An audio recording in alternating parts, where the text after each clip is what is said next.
다섯 번째 주일을 맞이해서 함께 우리가 증거할 말씀은 너희는 세상의 빛이라, 이런 본문의 말씀을 갖고 삶으로 세상을 설득하는 사람, 이런 제목으로 주의 음성을 함께 나누겠습니다. 말씀을 증언합니다. 연세 90이 되어도 아직까지 예민한 감성과 시성을 일착하고 있는 여류 시인이 계십니다. 바로 김남조 시인이 됩니다. 그 오랜 세월 동안에 삶을 바라보는 연조, 또 그 깊이 경륜 때문에 많은 분들이 그분을 존경을 합니다. 또 그분의 시를 읽을 때면 우리가 미처 발견 못할 신비한 삶의 비밀을 우리에게 알려주고 계신 분이라고 생각을 합니다. 이번에 어느 인터뷰 가운데 이런 글을 남겨주었습니다. 그 인터뷰어가 여쭤볼 때 그는 삶에 대해서 이렇게 말합니다. 삶이란, 인생이란 단 한 번밖에 초대받지 못한 자리입니다. 인생이란 단 한 번밖에 초대받지 못한 자리라는 것이에요. 다시 말하면 우리가 사는 인생은 두 번 초대받는 게 아니라는 겁니다. 인생은 한 번 산다는 거 아니겠습니까? 이런까지 한자 말로 인생은 바로 일생, 한 번 사는 겁니다. 이런까지게 한 번 살기 때문에 어떤 삶이 필요합니까? 함부로 살 수 없다는 거예요. 대충 살 수 없다는 거예요. 삶을 아름답게 또는 바르게, 또는 여러분들 소중히 여기는 마음으로 하나님이 주신 인생을 살지 않으면 이보다 큰 불행이 어디 있겠습니까? 그는 반드시 말합니다. 한 번밖에 초대받지 못한 인생을 살고 있는 우리가 어떤 삶을 사는 것이 옳은 것인가에 대한 늘 고민하다가 그분이 발표한 시가 바로 주보에 함께 삽입된 보통 사람이란 시가 되는 것입니다. 스크린 한번 띄워주시기를 바라겠습니다. 노 시인께서 말씀한 한 번밖에 초대받지 못한 인생을 어떻게 살 것인가를 그분께서 고백한 보통 사람 시 한번 제가 읽어드리겠습니다. 보통 사람 김남조. 성당문 들어갈 때 마음에 매무새를 가다듬는 사람, 통트는 하늘 보며 잠잠히 인사하는 사람, 축구장 맷배수 앞에서 온화하게 이런 시간 줄 서는 사람, 단순한 호의에 감격하고 스쳐가는 희망에 가슴 설레며 행운은 의뢰의 자기 몫이 아닌 줄 여기는 사람, 울적한 신문기사엔 이게 아닌데 이 아닌데 하며 안경에 얼음을 닦는 사람, 한밤에 잠 깨면 심해 같은 어둠을 지켜보며 불안 이웃들을 골똘히 근심하는 사람. 이 시 가운데 제 마음에 감동을 주는 구절은 바로 두 구절입니다. 하나는 동트는 하늘 보며 잠잠히 인사하는 사람. 여러분, 매 아침마다 동이 틉니다. 우리는 과연 매일 반복된 동틈에 대해서 일상적으로 당연한 것인데 감사하는 분이 얼마 되겠습니까? 그런 세밀한 정당하고 당연한 사실도 감사했던 시인의 그 아름다움이 이 속에 있다는 거 아니겠습니까? 또 한 가지가 있습니다. 단순한 호의에 감격하고 스쳐가는 희망에 가슴이 설레며 행운은 의뢰의 내 것이 아니라 남의 것이라고 생각하면서 인생을 양보하는 사람. 이런 인생을 사는 것이 정말로 주가 기뻐하는 한 번의 인생을 사는 자의 도덕이라고 시인은 우리에게 알려주었다는 것입니다. 어떻습니까, 여러분들? 이 시가 마음에 공감이 됩니까? 어쩌면 예수를 바르게 발견하고 성령 안에 우리가 온전히 거한다면 노 시인의 이런 모든 을품들이, 그런 고백들이 내 마음속에 공감될 거라고 저는 생각을 하고 있습니다. 여러분, 놀랄 게 있습니다. 중세교회 때는 많은 질문을 오가는 교육이 있었는데 성도가 한 사제한테 질문했습니다. 선생님, 경건이 뭡니까? 어떤 삶이 경건입니까? 할 때 그 사제가 한마디 라틴 말로 표현했다는 겁니다. 그 말 뜻이 바로 시노 날리타스. 따라하겠습니까? 시노 날리타스. 라틴 말이니까 낯설죠, 여러분들. 이 말 뜻이 어떤 것이냐면 합성어예요. 시누란 말은 함께라는 접두어고요. 뒤에 여러분들 호도스, 즉 길이 붙은 거예요. 도로. 이 말이 무슨 말이냐면 시노 날리타스 말 뜻은 하나님의 성품을 붙잡고 길을 걷다, 그런 말이에요. 여러분, 경건이 뭡니까? 그냥 걷는 게 아니에요. 삶이 뭡니까? 그냥 사는 게 아니에요. 하나님의 성품을 붙잡고 걸어가는 삶, 이것이 바로 경건일 것이고, 이 말을 라틴 말로 시노 날리타서 부른 것이 아니겠습니까? 여러분, 똑같이 24시간이 우리에게 주어졌습니다. 어떤 사람은 삶에 감격과 설렘이 있어요. 그 삶 속에 여러분들 알 수 없는 놀라운 축제가 있다는 겁니다. 자세히 보니까 그는 하나님의 성품을 붙잡고 길을 걸은 삶을 정말 즐기고 있다는 것이 아니겠습니까? 이런데 어떤 분들은 같은 조건 속에서 얼굴에 불만과 불평을 넘어서 불쾌가 있고, 여러분들 삶이 정말 메마르고 그의 언어 가운데 감사가 없는 거예요. 이렇게 바라보면 동일한 조건 속에서 인생을 살고 있는데 왜 그의 언어는 천국 언어인 감사, 배려, 섬김이 아닌 지옥의 언어인 다툼, 갈등과 험담만 나올 것인가 돌아볼 때 마음이 안타깝다, 그런 말입니다. 시노 날리타스, 하나님의 품성을 붙잡고 걷는 이런 삶이 바로 오늘 말씀에 언급된 너희는 세상의 피란 말과 같다, 그런 말입니다. 우리 주님께서 12 제자를 옆에 앉히고 당신 말씀을 듣기 모인 모든 성도 앞에서 그런 천국 시민의 자격을 설명할 때 팔복을 설명을 한 다음에 끝에 팔복을 이룬 자는 어떻게 살 것인가, 즉 팔복을 받고 사는 성도라면 어떤 삶을 사는 것이 옳은가를 말씀을 증거할 때 두 가지 말씀해 주었습니다. 너희가 세상의 소금이다. 우리가 알지 않습니까? 소금은 방부제와 맡을 일은 도구입니다. 그래서 소금이라는 것은 생선 잡은 이후에 소금을 뿌려서 선도를 유지하는 것입니다. 즉 소금은 선도를 유지하는, 생명을 유지하는 힘이기 때문에 귀한 것들이고요. 또 소금은 여러분들 왜 중요하냐면 맡을 낸다는 것이 아니겠습니까? 놀라운 게 있어요, 여러분들. 유대인들은 집을 지을 때 흙으로 담을 쌓고 짚으로 집을 만들었거든요. 이러니까 비가 오면 짚을 뚫고 진흙 사이에 물이 새잖아요, 여러분들.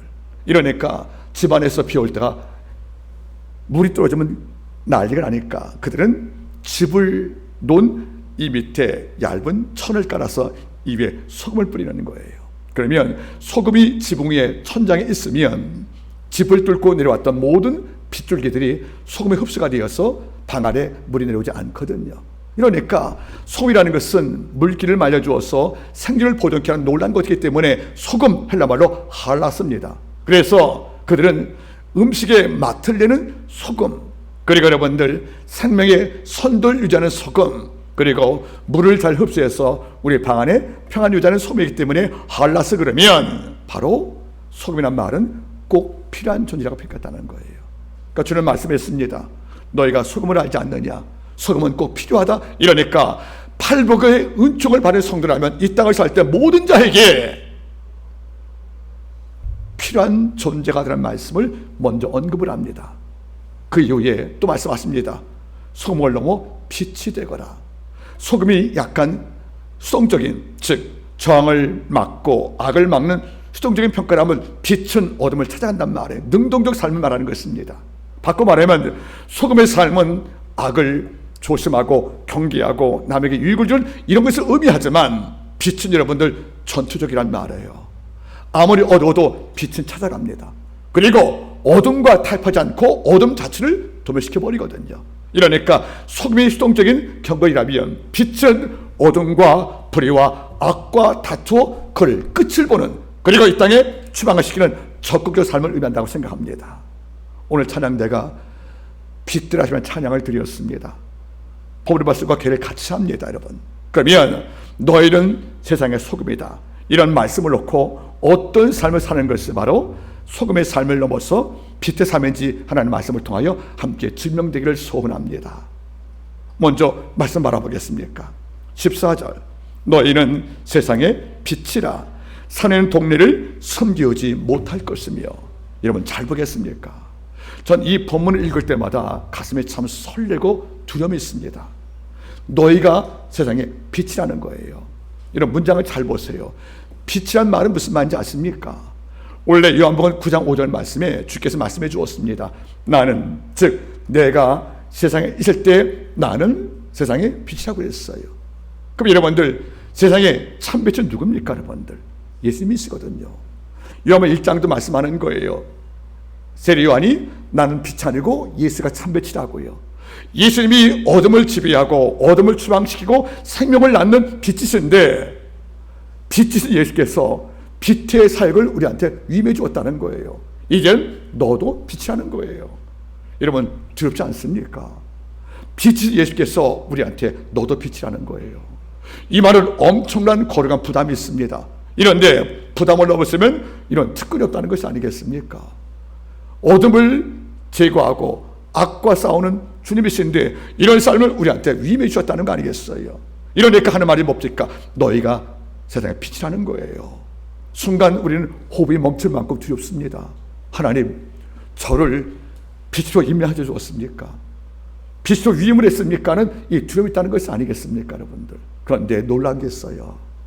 산 위의 동네가 숨기지 못할 것이요, 이게 빛의 본질이라는 거예요.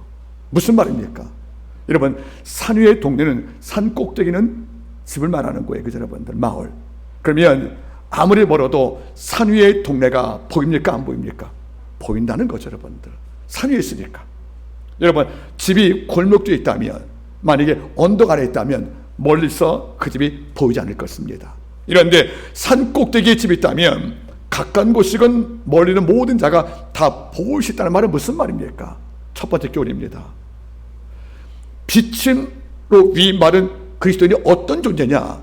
세상 모든 존재에게 보여지는 존재라는 겁니다. 성도는 여러분들 모든 자에게 보여지는 존재라는 거예요. 우리의 존재를 감출 수가 없다는 거 아니겠습니까? 성도의 언어 모든 자가 보고 있습니다. 성도의 행동과 모든 태도 모든 자가 보고 있다는 것이라는 것을 잊지 말기를 바라는 것이에요. 돌아보겠습니까? 너희는 산 밑에 골짜기에 감춰진 동네가 아니다. 너희는 언덕 아래, 분지 아래, 산속에 숨어있는 이런 동네가 아니다. 믿는 성도, 빛인 성도는 모두가 다 볼 수 있는 공간인 산 위에 있다는 거예요. 우리는 이 땅을 살면서 성도의 이름 때문에 이 땅 모든 백성들은 성도의 읽어준 모든 것을 다 읽고 있으며 매일 평가하고 있다는 사실을 잊지 말기를 바라는 것입니다. 여러분, 잘 보세요. 이 말이 어려울까 봐 주는 말씀해 주었어요. 등경을 집안에 놓을 때 이스라엘 백성들은 토담집인 동시에 창문이 여러분들 작아요. 아마 큰 창문도 50cm 안쪽이니까 빛이 들어올 확률이 거의 없거든요. 이러니까 빛이 들어오지 않으니까 창문 그 맞은편에다가 여러분들 받침대 세우고 등불을 키우는 거예요. 그런데 이 등불을 키울 때 창문에 들어오는 일주량이 작으니까 등불을 켜서 작은 일주량을 보완해서 방을 비춰주었는데, 여러분들 등불 켜는 목적은 어두운 방을 밝히려고 비롯한 말이에요, 여러분. 그런데 만약에 어떤 자가 등경을 켜서 여러분들 다시 말하면 외출할 때 화재 위험 때문에 등경대 아래 뭘 두었냐면 지르그를 만드는 항아리가 있었거든요. 그걸 말이라고 그래요. 그 항아리에다가 여러분들 외출 때는 등경을 놓았다는 거예요. 혹시 넘어져서 화재가 날까봐. 이러니까 어두울 때는 받침대 위에 등경 커서 빛을 비췄다는 거지요. 그런데 만약에 외출 당시에는 혹시 바람으로 등경 떨어지면 화재 위험 때문에 등경 아래 진흙 항아리 말에 이걸 두었다는 거예요, 여러분들. 이걸 알고 주가 말아보는 겁니다. 그리고 묻고 있습니다. 어떤 사람이 어두운 밤에 등불 켤 때 즉 항아리에 등불을 넣겠냐는 거예요. 효력이 없다는 거죠, 여러분들. 이런 까닭에 뭡니까, 여러분들? 믿는 성들은 항아리에 담겨져서 빛을 발하지 못하는 이런 성도가 아니라 산 위에 있는 동네가 되어서 너희의 모든 삶이 다 읽혀지고 있으니까 일상의 삶 속에서 너희 경건은 모든 자에게 증명하라, 그런 말 아니겠습니까? 맞는 거예요. 믿는 성도는 일상에서 내 삶으로 세상을 설득을 합니다. 복음을 증명하는 것이에요. 복음이 언급된 모든 성도의 삶을 믿는 성도는 이 땅을 살면서 내 삶으로 다 노출시켜서, 왜? 모든 자가 우리를 보고 있고 우리는 보이는 존재니까. 바울은 말씀을 주었습니다. 우리가 편지래요. 편지의 목적은 뭡니까? 읽혀지는 것입니다. 편지가 읽혀진다면 등불은 뭡니까? 사실 동네는 여러분들 바로 보이는 존재가 아니겠습니까? 그 우리가 읽혀지고 보여진다면 잘 보여주고 잘 익힐 것이 마땅한 것이 아니겠습니까? 믿는 성도 하나의 잘못이 한 교회의 영광을 가려운다는 말은 무슨 말인 거예요? 세상은 끊임없이 나를 읽고 있고 끊임없이 나를 보고 있는데 이걸 우리가 의식하지 못하고 삶 속에 불의와 악과 손자가 타협을 한다면 그는 이렇게 말할 것입니다. 그리스도인이 진리의 삶을 우리한테 보이지 못한다면 그런 그리스도인이 진리의 성도가 맞냐고 질문하지 않겠냐, 그런 말이에요. 여러분들, 여러분 따르겠습니까? 미숙한 성도는 입으로 말하고 성숙한 성도는 삶으로 말한다. 우리는 삶으로 복음을 증거하는 자입니다. 내 삶의 설득력과 내 삶의 영향력이 없다는 말은 무슨 말이겠어요, 여러분들? 우리가 삶 속에서 그대의 도덕성을 능가할 만한 삶이 없기 때문에 믿지 않는 이방인들은 우리의 삶을 보고 아무런 감동을 받지 못하는 것이 아니겠습니까? 산위의 동네는 감출 수가 없다고 그럽니다. 믿는 성도가 어디에 가면 우리의 모든 신분과 우리의 모든 언행은 감출 수가 없다는 것이 아니겠습니까? 이것까지게 일상의 경건이 필요한 거예요. 일상에서 습관된 경건의 언어들, 일상에서 체화된 우리의 행동이 준비되지 않으면 우리는 삶 속에서 많은 실패를 접할 수밖에 없다는 것을 잊지 말기를 바랍니다. 돌아보겠습니까? 우리가 입이 아닌 삶으로 복음을 말하려면 엄청나게 축적된 내적 경건이 필요한데 이런 경건은 훈련과 연습이 필요하다는 것이에요. 잘 듣게 말하겠습니까? 플라시오 도밍고라는 위대한 테너는 항상 공연 전에 자기 대기실에 자기만의 하나의 글을 읽었답니다. 제가 설교했습니다. 그 글이 어떤 글입니까, 여러분들? If I rest, I lost. If I rest, 내가 쉬면 I lost, 나는 녹슨다. 따라하세요. 쉬면 녹슨다. 여러분, 쉬면 녹쓰는 거예요. 훌륭한 여러분들 도끼도 작업 대신 놔두면 녹슨을 통해서 부서지는 것입니다. 우리가 일상에서 모든 자에게 보여주고 익혀진 존재인데 우리가 산위의 동네가 되었기 때문에 모든 자가 내가 원투는 원치 않든 나를 다 볼 수가 있는데 내 삶이 노출되어 있는데 나를 주시하고 읽고 있는 모든 자 앞에서 우리가 일상의 경배로 주님의 영광을 선포하려면 우리는 축적된 내공이 있는 경건이 없으면 우리는 실패할 수밖에 없다는 것이에요. 이것을 가능케 하려면 하나밖에 없다는 것입니다. 쉬면 녹슨다. 쉬면 될 수 없다는 거예요, 여러분들. 가끔 제가 여러분께 말하잖아요. 바쁘기 때문에, 분주하기 때문에, 아프기 때문에 말씀 묵상과 기도를 내가 하기 어려워. 이해갑니다. 그걸 제가 탓하지 않겠습니다. 너무 바빠요. 너무 분주하고 너무 아프고 너무 힘들어요. 그래서 여러분들 기도와 말씀 묵상을 잠시 쉬었다고 하는 것을 저는 탓할 마음은 없습니다. 그런데 조심할 필요가 있습니다. 바쁘고 분주하고 아파서 말씀 묵상과 기도를 오래 쉬면 이후 안 바쁘고 안 아파도 기도 못합니다. 말씀 못 읽습니다. 왜요? 이미 영혼이 녹섰기 때문에 그러는 거예요. 이러니까 바빠도 아파도 그냥 쉬는 것이 아니라 시편 32편 6절 말씀, 무릇 경건한 자는 주를 만날 기회를 타서 기도할지라. 그걸 꾸리는 만들어낸다는 거예요. 바쁘지만 기도의 공간을, 아프지만 골방을 준비해서 끊임없이 기도하고 시편 119편 148절 말씀, 주여 주의 말씀을 묵상하기 위해 내가 새벽에 깨었습니다. 새벽을 택하고 밤을 택하고 기회를 만들어 기도할 공간을 확보하는 이런 삶이 꾸준히 준비가 돼야 우리가 이 땅을 살 때 세상에 날 읽어도 어떤 실수가 없고 실패 없는 삶을 우리가 준비할 수 있다는 것이 아니겠습니까? 여러분 꼭 부탁을 드리겠습니다. 삶은 바쁜 거 맞아요. 분주한 거 맞아요. 정말 작은 틈을 내지 못할 만큼 문제가 반복되어서 이 마음에 낙심도 있고 마음이 아프고 힘들어서 기도를 하기 어려울 만큼 환경이 나빠할 때도 저는 인정을 합니다. 그러나 다시 말하겠습니다. 바쁜 이유로, 아픈 이유로 기도와 말씀 묵상을 쉬면 오래 있으면 안 바쁘고 안 아플 때가 와도 기도 묵상, 말씀 묵상 못한다는 겁니다. 왜 그럴까요? 이미 영혼이 녹슬어서 내 몸이 그렇게 지배되고 있다는 거 아니겠습니까? 이런 까닭에 뭘 느낍니까?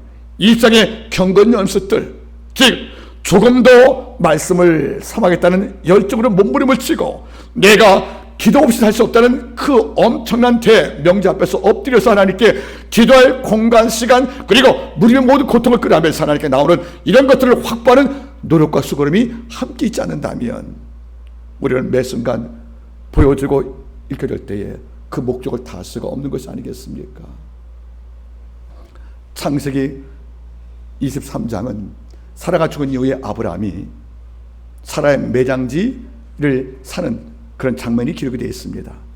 나그네 신물이었던 이 아브라함이 내 땅이 아니니까 남의 땅에 아내를 매장할 수는 없잖아요.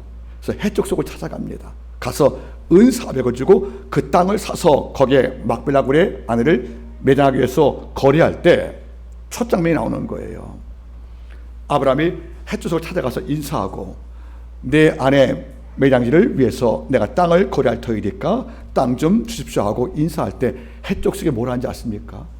나그네 아브라함한테 이렇게 말하는 거예요. 당신은 우리의 방백이라. 그 땅을 그저 드리겠다고.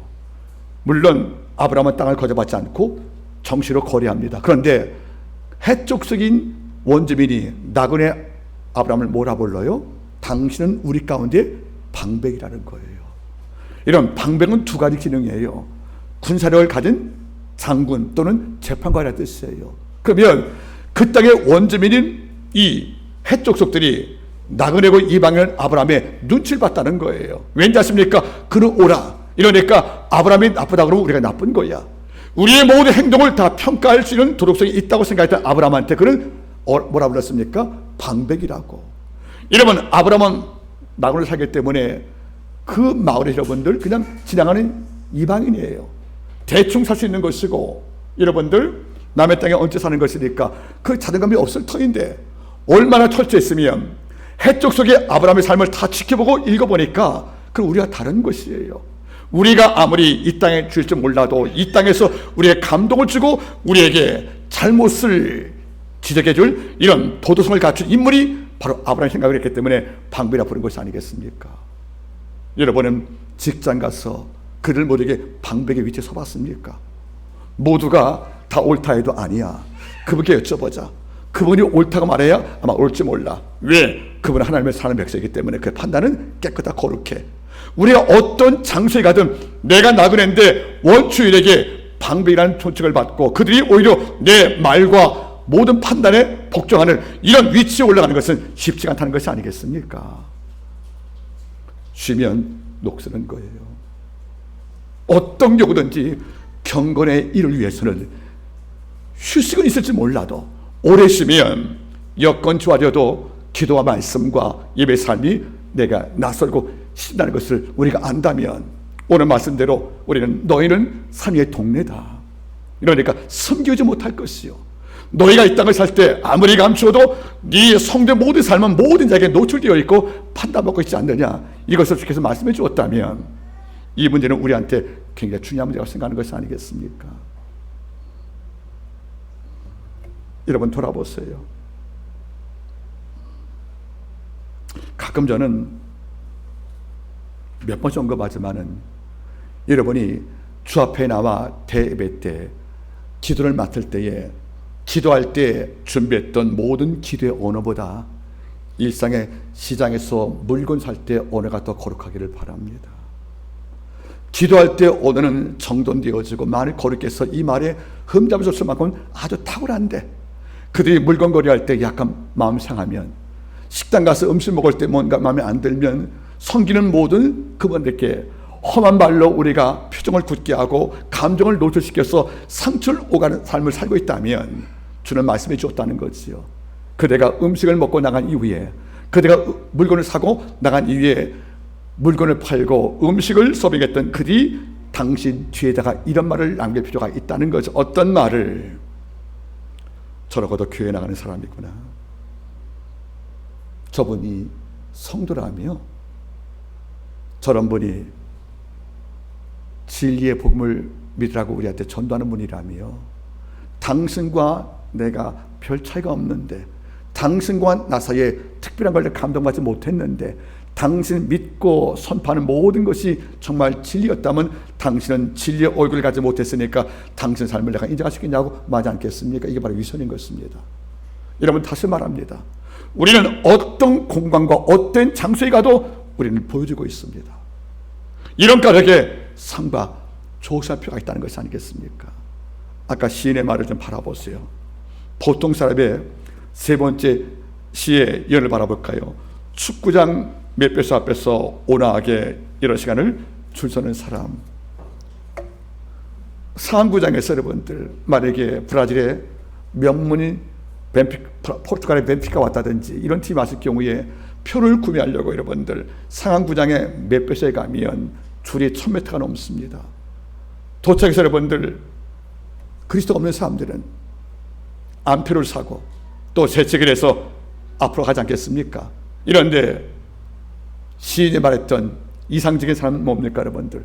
맨 뒤에 와도 오래 걸리지만 온화한 모습으로 새치기 또는 안표 이런 유혹을 쳐버리고 정당하게 내 순서 올 때까지 온화하게 줄 선 사람이 옳다는 말은 평범한 말이 아니거든요 여러분들. 이들은 편법과 불법을 통하여 이익을 취하고 사는데 온화한 모습으로 오랜 시간 동안에 내 순서 올 때까지 몇 배서 뒤에 줄 서 모르는 사람이 여러분들 쉬운 문제가 아니지 않겠습니까? 이렇듯 우리의 삶 속에서 잊지 말 것은 우리가 끊임없이 읽혀지고 있고 보이고 있던 존재라면 한 번 더 지금 여러분은 질문할 필요가 있습니다. 나는 지난 주간 어떻게 읽혀졌는가?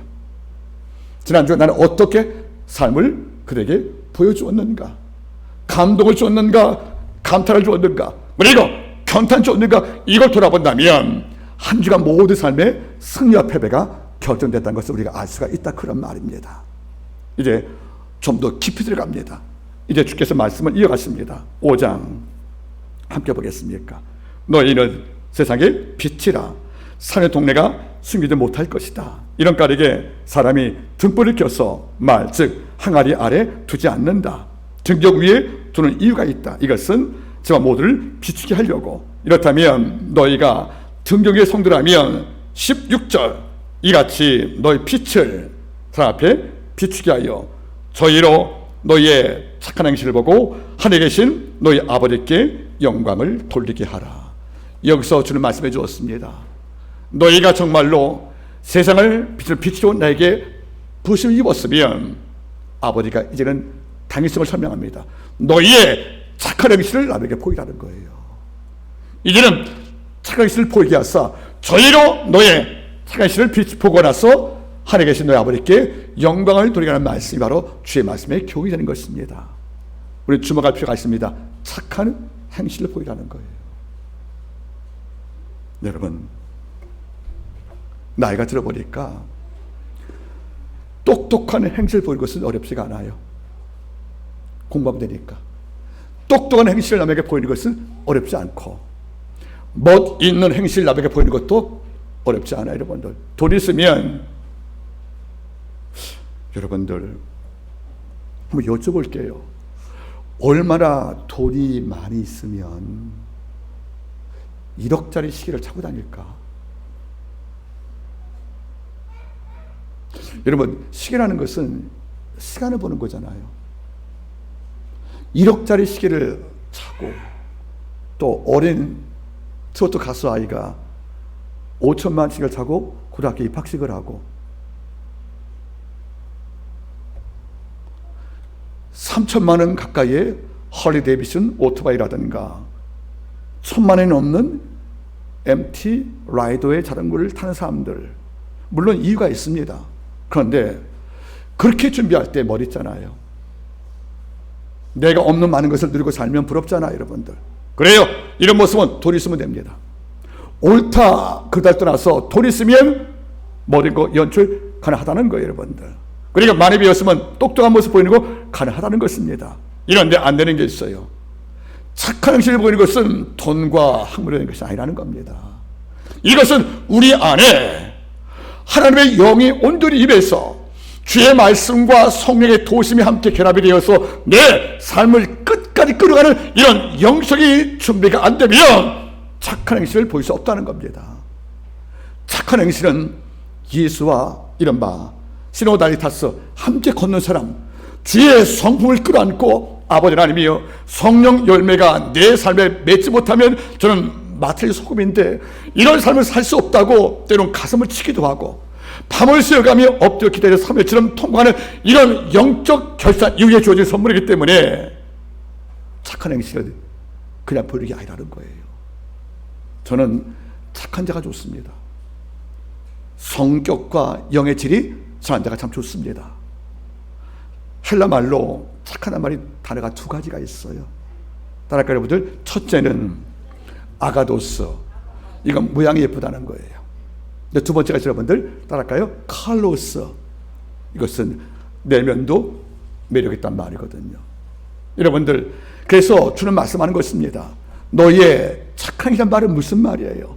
너희의 외면도, 언어와 표정과 태도가 아름답고, 너희의 마음 씀씀이와 생각이 잘생겨서 하는 모든 결정과 사고방식이 매력적이어서 모든 자가 널 볼 때 스펠바인딩, 너무 좋아서 매력을 느끼지 않고 못한 이런 존재가 될 말씀이 오늘 본문이 아니겠습니까?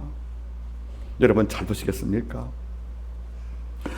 외모가 아름답다는 것은 굉장히 무기인 것은 맞아요. 그렇죠, 여러분들? 잘생긴 외모, 예쁜 얼굴을 갖고 산다는 것은 굉장한 무기입니다. 한마음교회 성도는 다 무기 갖고 있습니다. 그런데 외모의 아름다움이 오래 못 가더라고요. 10년 흘러가니까 그 아름다운 탄력과 미가 얼굴에 남아있지 않는 거예요. 그런데 젊을 때 그리 예쁜 얼굴은 아닌데 그냥 봐줄 만한 모습이 있다고 다 생각을 했는데 오랜 세월 지나서 흰머리가 나고 만나봤을 때 얼굴에 여러분들 비치는 성도를 볼 때가 있다는 거예요. 즉 모두가 바라보는 외적 아름다움을 능가하는 내면의 그 폭발적인 매력미가 있는 바람에 그의 얼굴을 넘어서 매력이 흘러서 그를 좋아하지 않고는 매력을 느낄 때가 종종 있다는 것이 아니겠습니까? 착하게 사니까 모습도 착해진다는 것이 아니겠어요? 따라하겠습니까? 바나바는 그 다음 말이 뭡니까? 착한 사람이요 성령과 믿음이 충만했다. 이게 연결고리예요. 바나바는 성령과 믿음이 충만한 모습으로 지켜왔기 때문에 그의 얼굴도 착했다는 것이 아니겠습니까? 모습도.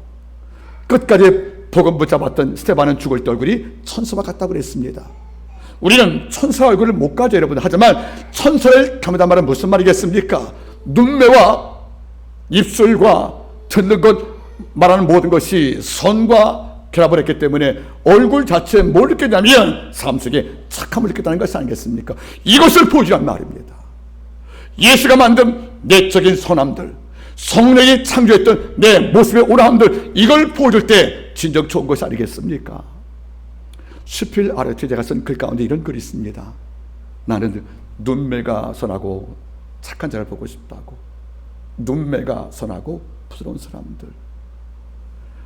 눈매가 너무 날카로운 거예요. 그 이유는 성격 자체가 예민하니까. 그래서 여러분들 작은 소음도 못 견디고 작은 불편도 참지 못하고 눈이 여러분들 아주 날카롭게 여러분들 빛납니다. 그게 좋은 게 아니란 말이에요. 여러분들 돌아보세요. 여러분 너희의 착한 행실을 보고 저희가 하늘에 계신 너희 아버지께 영광을 돌리게 하라. 즉 우리의 착한 행실은 개인적으로 봐도 영광일지 모르겠지만 내 착한 행실에 노출되어지면 이걸 봤던 모든 자가 하나님께 뭘 돌립니까? 영광을 돌리다가 말씀한 것이 아니겠어요, 여러분들? 그러면 착한 행실이 어떤 걸 말하는 겁니까? 착한 행실이 에베소 5장 말씀에 이렇게 언급되었습니다. 5장 8절 9절 말씀 바라보시면 너희가 전에는 어둠이더니 이제는 빛이라. 너희는 빛의 자녀같이 행하라. 그리고 9절 말씀이 이렇게 나옵니다. 빛의 열매는 모든 착함과 의로움과 진실함에 있느니라. 즉 우리가 모든 착함과 의로움과 진실에 동반되면 이런 자가 이런 착한 행실을 담고 있다는 것을 성경은 말씀해 주었다는 겁니다. 여러분 빛의 열매가 첫 번째가 뭡니까? 모든 착함이래요. 여러분 모든 착함이라는 말은 무슨 말입니까? 이기주의가 아닌 배타주의가 아닌 약한 자, 세리와 죄인과 함께 음식을 먹었던 주님처럼 약하고 어렵고 그리고 곤고한 자에게 구제와 선을 베푸시는 게 바로 착한 것과 같다는 것입니다. 여러분 잊지 마세요. 그들이 나와 같지 않기 때문에 넌 나하고 어울릴 수 없다는 말은 오만인 것입니다. 여기 언급한 착하이라는 말이 무슨 말이겠습니까? 구제와 배려와 성결을 말하는 것이에요. 이런 삶이 동반되면 모든 자가 감동을 느낄 수밖에 없다는 거 아니겠습니까? 마르실레가 도망당하는 다윗에게 음식을 공개했습니다. 바나바가 어려운 교회를 위해서 땅을 헌사했습니다. 이건 돈의 문제가 아니고 어려운 고통을 알고 외면치 않은 그 마음을 언급하는 것이기 때문에 복된 것이 아니겠어요, 여러분들? 여러분 보겠습니까? 야고보서 1장 27절 말씀에 이런 말씀이 언급되어 있습니다.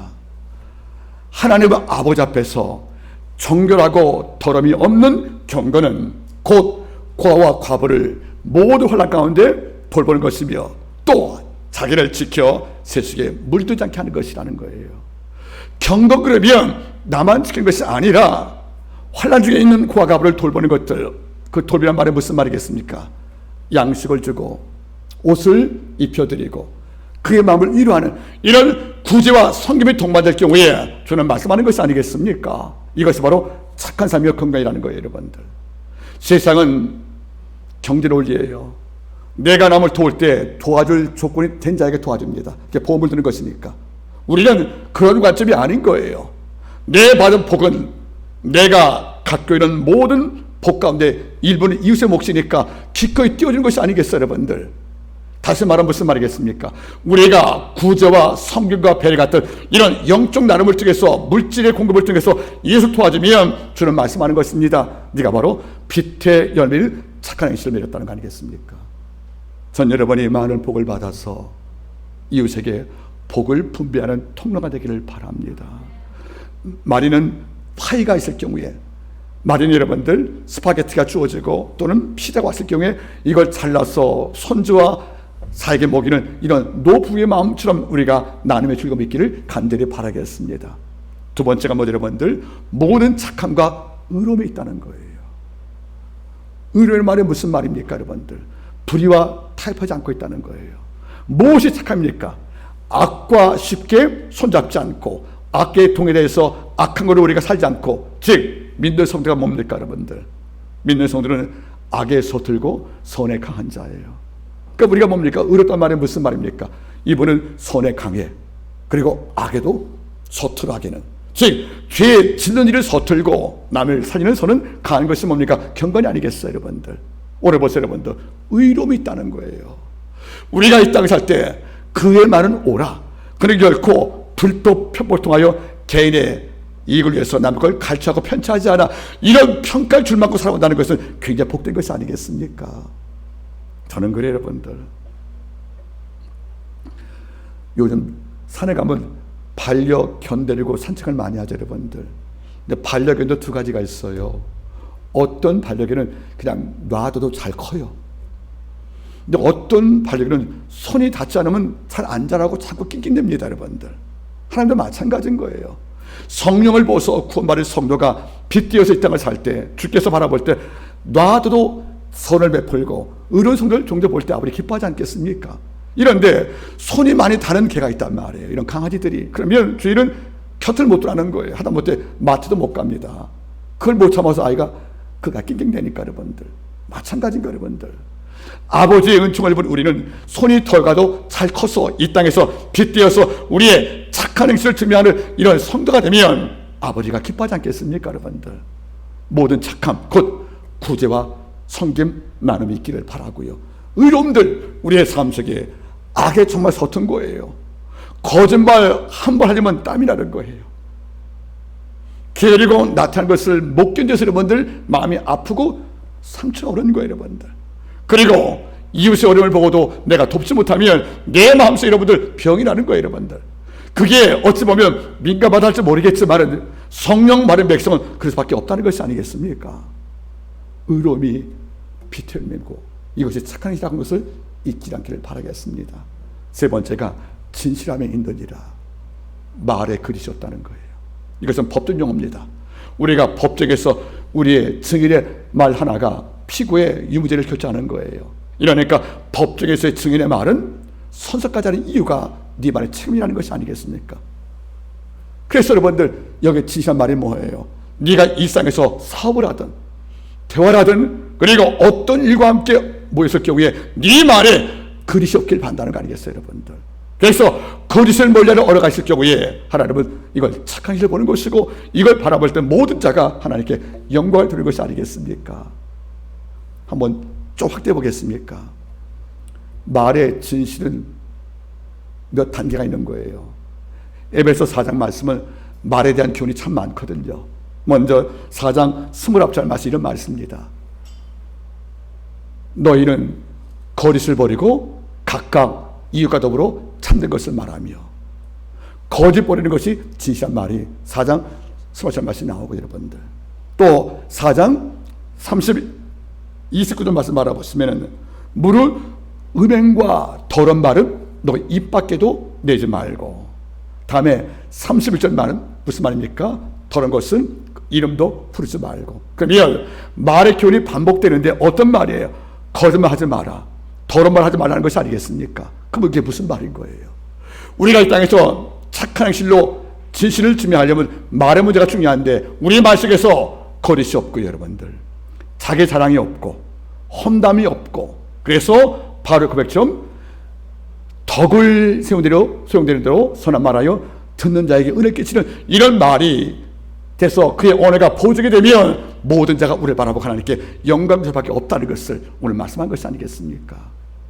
여러분들, 어떤 경우든지 더러운 말은 입 밖에 내지 않기를 바랍니다. 험담과 비방과 음모 같은 말들, 또 우리는 그 이름도 부르지 않기를 원하는 겁니다. 우리의 말이 뭡니까? 각각 이웃과 더불어 참된 것을 말하며. 저 요한복음에서 말씀해 주었어요. 마귀는 거짓의 압이라고. 우리가 거짓말 택하는 그 순간에 우리는 마귀와 결합을 한 겁니다. 마귀는 거짓말이 압이란 말이라는 거예요, 여러분들. 이런 까닭에 하나님께서 이것을 우리한테 금지한 것이 아니겠습니까? 말씀을 정리하길 원합니다. 우리는 입이 아닌 삶으로 하나님을 설명하는 자입니다.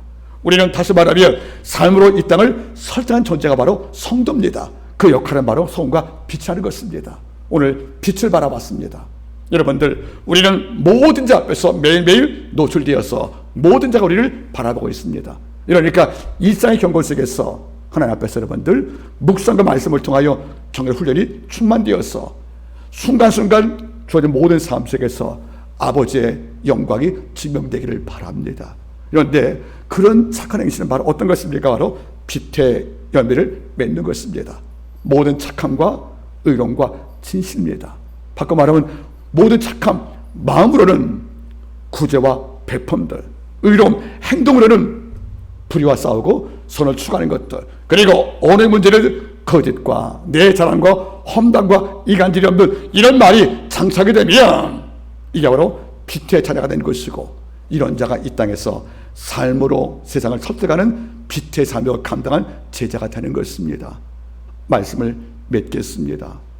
함께 모든 성도분들이요, 꼭 부탁입니다. 빛의 삶을 기도하기를 바랍니다. 일상에서 빛의 삶을 사모하고 몸부림치면서 기도하기를 바랍니다. 그리고 이 영성이 우리 마음속에서 완성되기 위함으로 함께 축복합니다. 기도하겠습니다. 하나님 아버지, 일상의 경건 통해서 세상 모든 자 앞에 우리의 경건에 하나님의 이름으로 증명되게 도와주옵소서. 우리가 쉬면을 녹슬 것이오니 이걸 묵상을 하고, 우리가 기도의 삶과 말씀 묵상과 예배라는 이런 영적 가치를 우리가 소리하지 않는 이런 열정이 우리 마음속에 있게 도와주시기를 원합니다. 주님, 한마디 모든 성도 빛의 자녀가 되었으니 모든 자에게 읽혀지고 보이는 빛이 되었으니 기도합니다. 주여, 빛의 열매를 맺게 도와주옵소서. 모든 착함과 의로움과 진실을 맺게 하심을 통해서 우리의 삶이 복음의 증명자가 되는 도구로 쓰임받을 것을 주님께 의탁드리며 모든 말씀을 예수님의 이름으로 기도드리옵나이다. 아멘. 우리